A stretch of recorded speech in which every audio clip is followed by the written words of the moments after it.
Rule 7. Work as hard as you possibly can on at least one thing and see what happens. When coal is subjected to intense heat and pressure far below the Earth's surface, its atoms rearrange themselves into the perfect, repeating, crystalline alignment, characterizing a diamond. The carbon that makes up coal also becomes maximally durable in its diamond form, as diamond is the hardest of all substances. Finally, it becomes capable of reflecting light. This combination of durability and glitter gives a diamond the qualities that justify its use as a symbol of value. That which is valuable is pure, properly aligned, and glitters with light. And this is true for the person, just as it is for the gem. Light, of course, signifies the shining brilliance of heightened and focused consciousness. Human beings are conscious during the day, when it's light. Much of that consciousness is visual and therefore dependent on light. To be illumined or enlightened is to be exceptionally awake and aware, to attain a state of being commonly associated with divinity. To wear a diamond is to become associated with the radiance of the sun, like the king or queen whose profile is stamped on the sun-like disk of the gold coin, a near universal standard of worth. Heat and pressure transform the base matter of common coal into the crystalline perfection and rare value of the diamond. The same can be said of a person. We know that the multiple forces operating in the human soul are often not aligned with one another. We do the things we wish we would not do, and do not do the things we know we should do. We want to be thin, but we sit on the couch eating Cheetos and despairing. We're directionless, confused and paralyzed by indecision. We're pulled in all directions by temptations, despite our stated will, and we waste time, procrastinate and feel terrible about it, but we do not change. It was for such reasons that archaic people found it easy to believe that the human soul was haunted by ghosts, possessed by ancestral spirits, demons and gods, none of whom necessarily had the best interests of the person at heart. Since the time of the psychoanalysts, these contrary forces, these obsessive and sometimes malevolent spirits, have been conceptualized psychologically as impulses, emotions or motivational states, or as complexes, which act like partial personalities united within the person by memory, but not by intent. Our neurological structure is indeed hierarchical. The powerful instinctual servants at the bottom, governing thirst, hunger, rage, sadness, elation, and lust, can easily ascend and become our masters, and just as easily wage war with one another. The resilience and strength of a united spirit is not easy to attain. A house divided against itself, proverbially, cannot stand. Likewise, a poorly integrated person cannot hold himself together when challenged. He loses union at the highest level of psychological organization. He loses the properly balanced admixture of properties that is another feature of the well-tempered soul, and cannot hold his self together. We know this when we say, he lost it, or he just fell apart. Before he picks up the pieces and rearranges them, such a person is likely to fall prey to domination by one or more partial personalities. This might be a spirit of rage, or anxiety, or pain, leaping in to occupy the person when his temper is lost. You can see this occurring most clearly in the case of a 2-year-old having a tantrum. He's lost himself temporarily, and is for the moment pure emotion. This is an occurrence that is often deeply upsetting to the 2-year-old himself, and one of an intensity that would be terrifying to beholders if manifested by an adult. The archaic motivational systems governing anger merely push the toddler's developing personality aside, and have their way with his mind and actions. This is a true and unfortunate defeat for the still fragile centralizing ego, struggling against powerful forces towards psychological and social integration.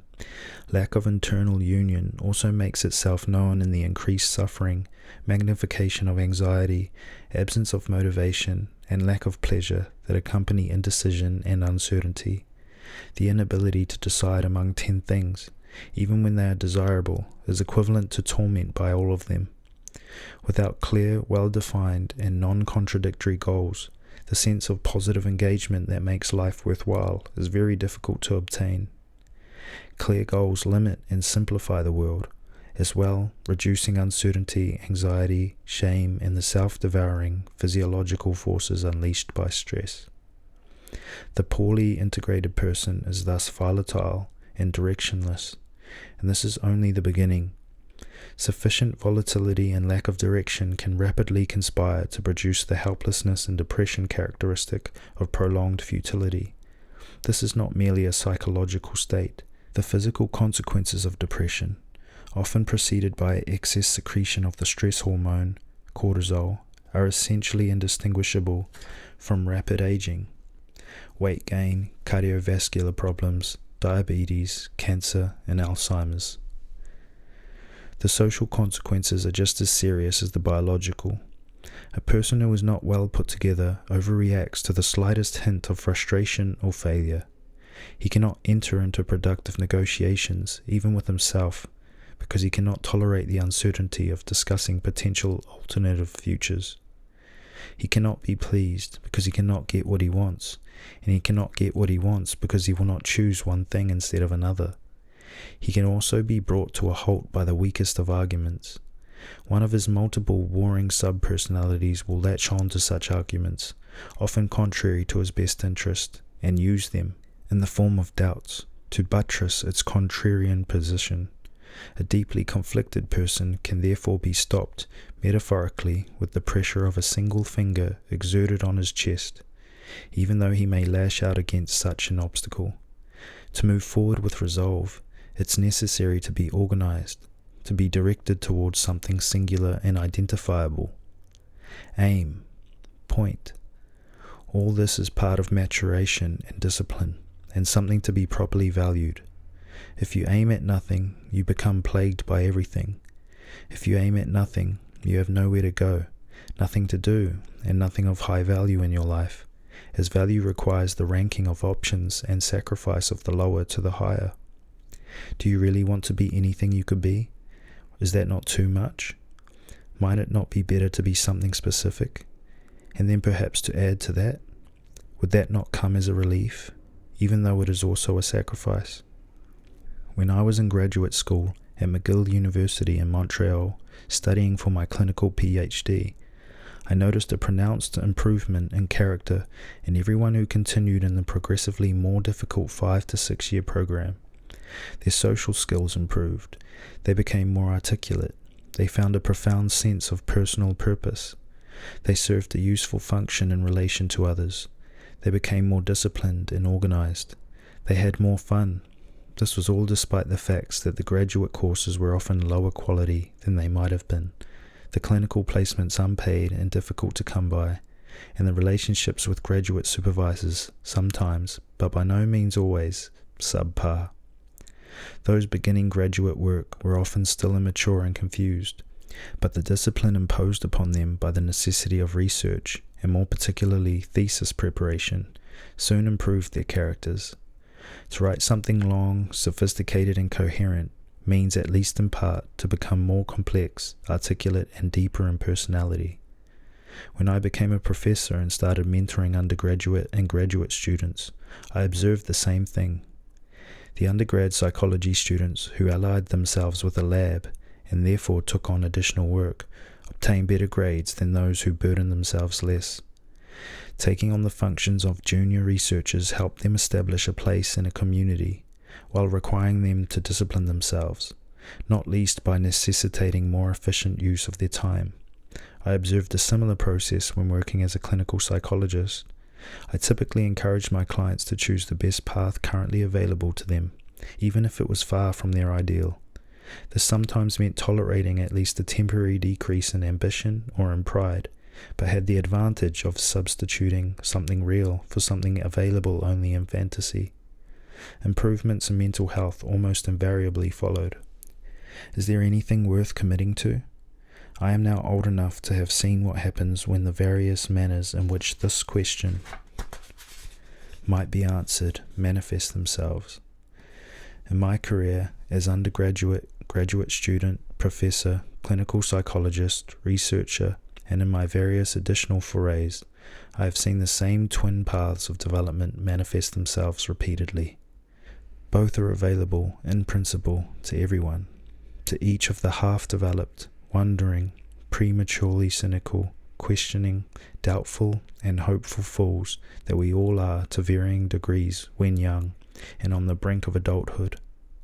It has become self-evident to me that many commitments have enduring value, those of character, love, family, friendship, and career, foremost among them, and perhaps in that order.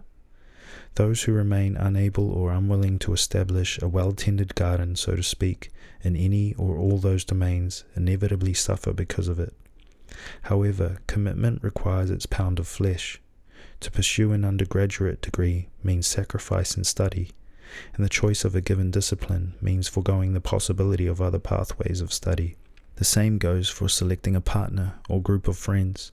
Cynicism about such things, or mere indecision or doubt, finds an easy but truly adversarial ally in the mindlessly nihilistic rationality that undermines everything. Why bother? What difference is it going to make in 1,000 years?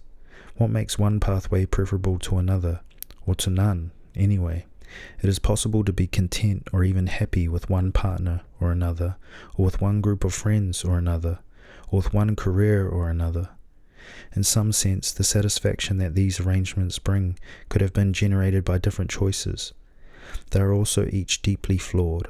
Romantic partners can be fickle and complex, as can friends, and every career or job is characterized by frustration, disappointment, corruption, arbitrary hierarchy, internal politics, and sheer idiocy of decision-making. We could conclude from that lack of specific or ideal value that nothing matters more than anything else, or to draw the even more hopeless allied conclusion that nothing therefore matters at all. But those who draw such conclusions, no matter how well armed they are with rationality, coherent arguments, pay a high price. People suffer for it if they quit before completing an undergraduate degree or the study of a trade, and this means quit, not fail, although the two can be difficult to distinguish. Sometimes people fail because they just cannot manage the job, despite good intentions and necessary discipline. It takes a certain verbal capacity to operate effectively as a lawyer, and a certain degree of facility with mechanical objects, for example, to become a carpenter. Sometimes the match between person and choice is so poor that even commitment will not suffice to bring about the desired end.